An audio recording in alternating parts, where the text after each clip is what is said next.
Hello বন্ধুরা, দেখতে পাচ্ছ এটা কি বলো তো?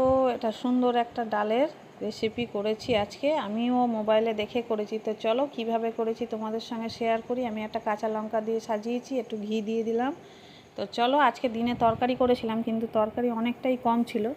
তো ভাবছিলাম কি করব। তো এইটা আমি অনেক দেখেছি, এখন হোটেলেও নাকি কিনে খায় লোকে। তো আমরা তো সাধারণত ডাল সেদ্ধ, ডাল ধুয়ে ওতে লঙ্কা পেঁয়াজ দিয়ে একটু কাঁচা তেল দিয়ে সেদ্ধ করি। তো দেখো, মুসুর ডালটা পরিমাণ মতো নিয়ে জল দিয়ে ভালো করে 2-4 বার ধুয়ে নিলাম।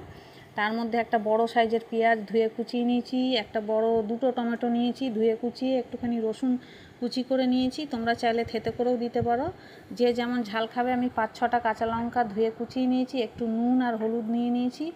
ওর মধ্যে একটু নিয়ে ওই কড়াইয়ের মধ্যেই, ছোটো কড়াইটাতেই সেদ্ধ বসাবো, যার জন্য আমি ওর মধ্যে ডালটা ধুয়ে নুন হলুদ দিয়ে দিলাম। পেঁয়াজ লঙ্কা টমেটো রসুন কুচি সমস্ত কিছু দিয়ে একটু কাঁচা সর্ষের তেল দিয়ে, আমি কিন্তু এটা দেখেছি হোটেলেও নাকি এখন এটাকে বানানো হচ্ছে প্রচুর। তো সেটা দেখেই আমি ভাবলাম এইভাবে করে দেখি। একটু জিরে গুঁড়ো দিয়ে দিলাম ওপর থেকে, একটু ধনে গুঁড়ো, জিরে গুঁড়ো অল্প সামান্য, জিরে বেশি হয়ে গেলে আবার গন্ধ লাগবে। তো দিয়ে একটুখানি কাশ্মীরি লঙ্কা দিয়ে দিলাম গুঁড়ো, আর একটু কাঁচা সর্ষের তেল দিয়ে ওটা বেশ করে মাখিয়ে আমাকে সেদ্ধ বসাতে হবে। যে আমরা ডাল সেদ্ধ সাধারণত জানোই, তোমরাও করো, ডাল ধুয়ে আমরা বসিয়ে দিই নুন লঙ্কা দিয়ে, একটু পেঁয়াজ কুচি দিয়ে, নামানোর সময় একটু কাঁচা তেল দিয়ে দিই। তো এটা অন্যরকম, আমি ডাল ভুনা বলছে অনেকে, তো ডাল চচ্চড়ি বলছে, ডাল ভুনা বলছে, আমরা তো ডাল সেদ্ধই বলি।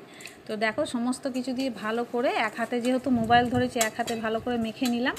তো আজকে দিনের তরকারিটা শেষ হয়ে গেল, তো ভাবছিলাম কি করব। ভাতে আলু সেদ্ধ দিয়েছি, ভাত বসিয়ে দিয়েছি একপাশে।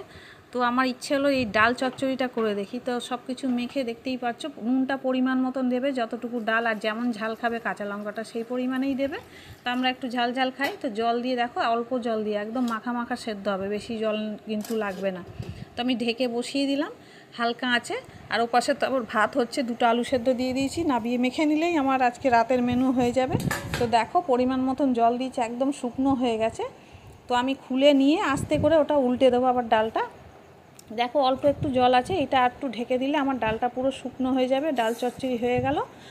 আর এরম করে করে খেয়ে দেখো বন্ধুরা, আমার ভিডিওটা করা ছিল, আমি পরে ছাড়ছি। ডালটা এত টেস্টি হয়েছিল। আর যদি ধনেপাতা থাকে, আমার কাছে ধনেপাতা নেই, তো নামানোর সময় দেখেছিলাম ধনেপাতা কুচি ছড়িয়ে দিয়েছিল ওপর থেকে। তো আমি সম্পূর্ণ ভিডিওটা দেখেই করেছি ডাল রান্নাটা। তো দেখো, একদম আরেকবার ঢেকে দেবো, একদম শুকিয়ে গেলে আমি যেমন দেখলে বাটিতে নাবিয়ে ওপর থেকে একটু টাটকা দেশি ঘি দিয়ে দিলাম, একটা কাঁচা লঙ্কা দিয়ে সাজিয়ে নিয়েছিলাম। চলো টাটা, আবারও।